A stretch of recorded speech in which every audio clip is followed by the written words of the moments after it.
Waqas, first of all, it's always a privilege talking to 24/7. Thank you. And I personally feel that Muhammd Amir, he has been under tremendous pressure because if you could pick him up out of the three, he was the one who had a glittering future.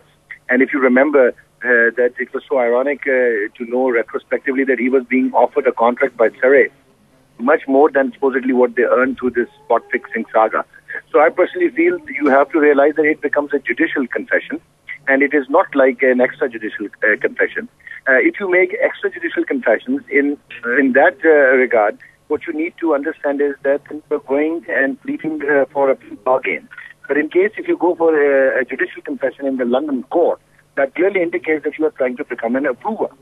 And if you become an approver, this will lead to further complications because then you will be actually giving testimonies against your other two partners. Right, and this is exactly what, this was exactly the option, in another way perhaps, when he was offered the plea bargain option. His lawyers were asked to go for that, and in that case also he'd had to probably say something about the involvement of his teammates also, and that could have gotten him a 2-year ban instead of the 5-year ban, right? Exactly. So, Waqas, most likely because he's already served more than a year plus. So this clearly indicates that he's trying to revive his international career by compromising two of his colleagues. Now, this is his right, so you just can't criticize him. But fact is, this is going to have a deplorable impact on Pakistan cricket because, cricket is a team game, and when you stand up in the field, you are actually not 11, you are 1.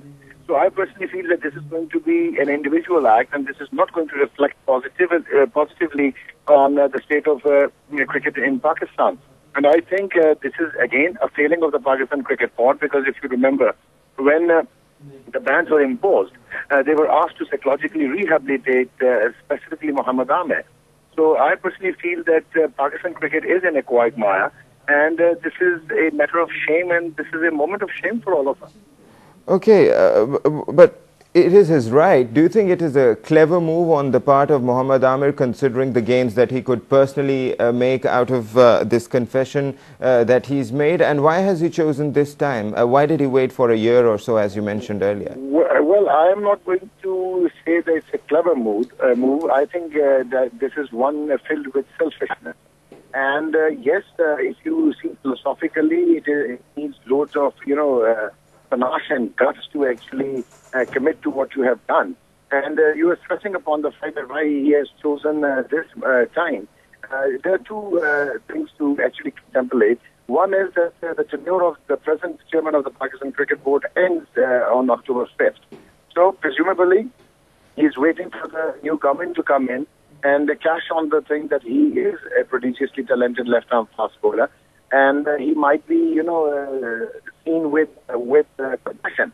And secondly, I personally feel that this is the time because he hasn't given the opportunity to appear in the court, and he had waited and gauged that his career was going down and haywire. Right.